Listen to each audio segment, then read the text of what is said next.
Representative Harper. Thank you, Mr. Speaker.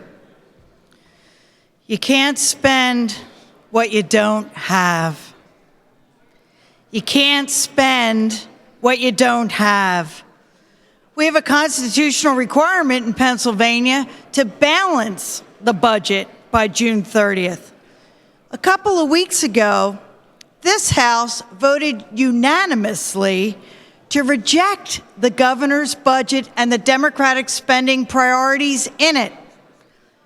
I know a lot of people have asked us to increase spending, and I know we would like to, many of us, increase spending in various areas.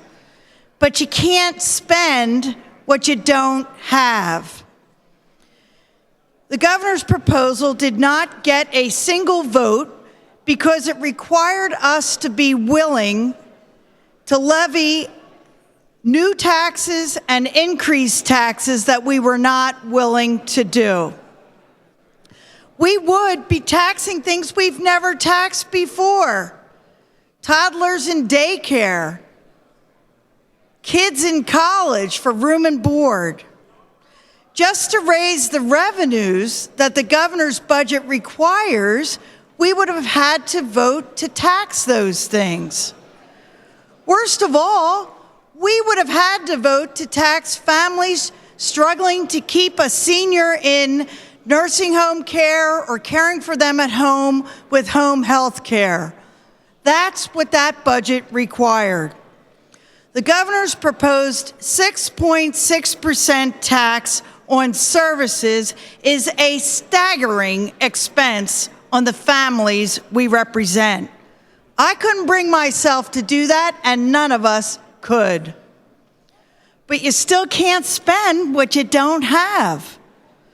So if we're unwilling to levy those taxes on the families that we represent and who trusted us to send us here, we can't spend the money the governor has proposed we spend, because you can't spend what you don't have.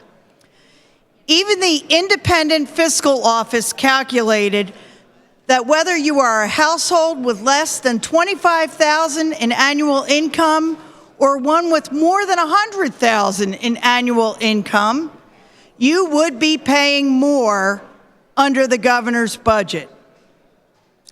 No wonder nobody wanted to vote for that budget. And no one back home would have wanted us to vote for it either. Now, some have said we're like Washington, D.C., and we're gridlocked. But we're not. Pennsylvania is not gridlocked. Although we have a Democratic governor and a Republican legislature, our governor signed 3 pieces of legislation just this past week. One was a real estate disclosure law amendment. One creates navigators to help people with health insurance exchanges, and another allows pharmacists to give vaccines. None of these had a problem getting through. We did them in a bipartisan fashion. So the issue is not partisanship. The issue is that our governor has asked us to vote for the largest tax increase in the history of the Commonwealth, and we were unwilling to do that. You can't spend what you don't have. To spend an extra $4 billion, you have to be willing to raise taxes $4 billion. And we're not willing to do that. I didn't get a single call asking me to raise people's taxes or to tax daycare or to tax nursing home care. Not a single call. When I questioned people who wanted more spending, a couple of them reluctantly said that I could raise income taxes a little bit. A couple said I might raise sales taxes a little bit. A couple of them said I might raise taxes on the shale,